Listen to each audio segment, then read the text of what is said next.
This is William, recording for week 12 with the Promineo Backend Bootcamp. Let's get right to it.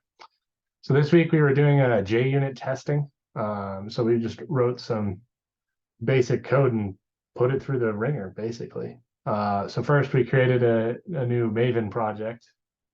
And in the POM file, we populated some dependencies that would allow us to do our assertions and stuff like that.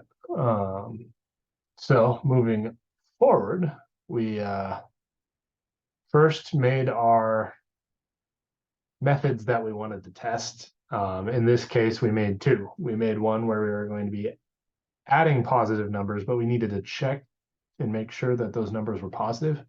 And if they weren't, we were going to reject that and throw an illegal arguments exception. Just to clarify for the user, saying like both parameters need to be positive. The other method we were testing was it would randomize numbers and square them. And so we just assigned a variable. It was with a new method backing that up called getRandomInt. And so we just basically a number between 1 and 10 is what we were really shooting for with this particular method. And so to test that in our JUnit test, we had two different assertions, or not assertions, but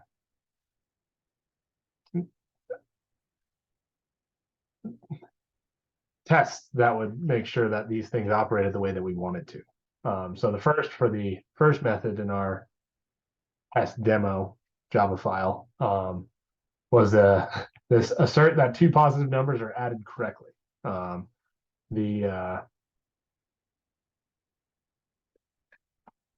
This assertion would look for if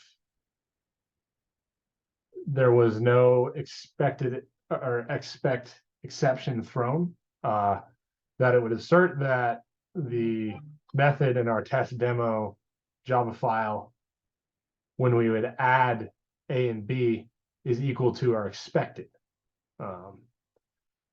Otherwise, it will know that we threw that exception, and basically would check to make sure that exception was thrown.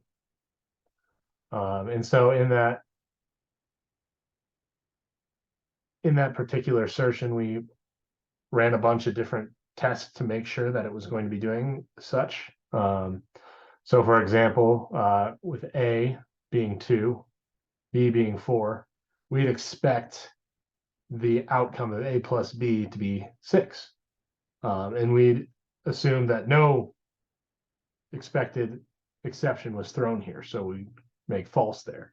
So it will run that and we'll check to make sure that all those things are correct. Same for all these other arguments that we have.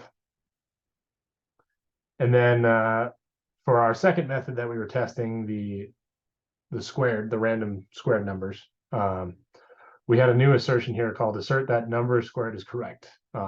This one's pretty basic. We're basically just saying, hey, like if that random number is 5, we expect it to be equal to 25. And if we run it, we can see both of our tests run. And so in our JUnit, we see that we have no errors. It ran all of our tests. There was only one real test for the squared one, but all of our other arguments that we had in the first method were checked out. And so that's week 12.